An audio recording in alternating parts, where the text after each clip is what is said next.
Il y a dans la Bible quelques phrases redoutables de celles qui risquent de nous fâcher avec le bon Dieu pour toujours. En voici quelques-unes. Voici votre Dieu, c'est la vengeance qui vient, la revanche de Dieu. Le sacrifice qui plaît à Dieu, c'est un cœur brisé, psaume 50. Il fallait que le Christ souffrit, Luc 24, 26, œil pour œil, dent pour dent, Exode 21, 24.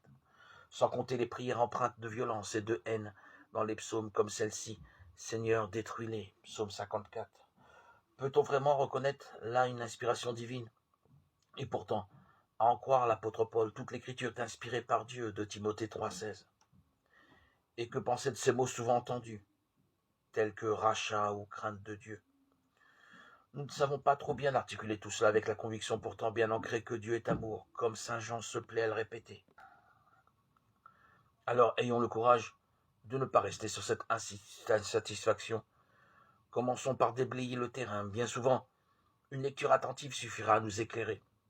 La fameuse phrase d'Isaïe, « Voici votre Dieu », c'est la vengeance qui vient, la revanche de Dieu par exemple. Donnez l'explication dans les mots suivants. Il vient lui-même et va vous sauver. Et le prophète illustre cette promesse par l'annonce de la guérison universelle. De la même manière, l'expression crainte de Dieu s'éclaire grâce à de nombreux parallèles.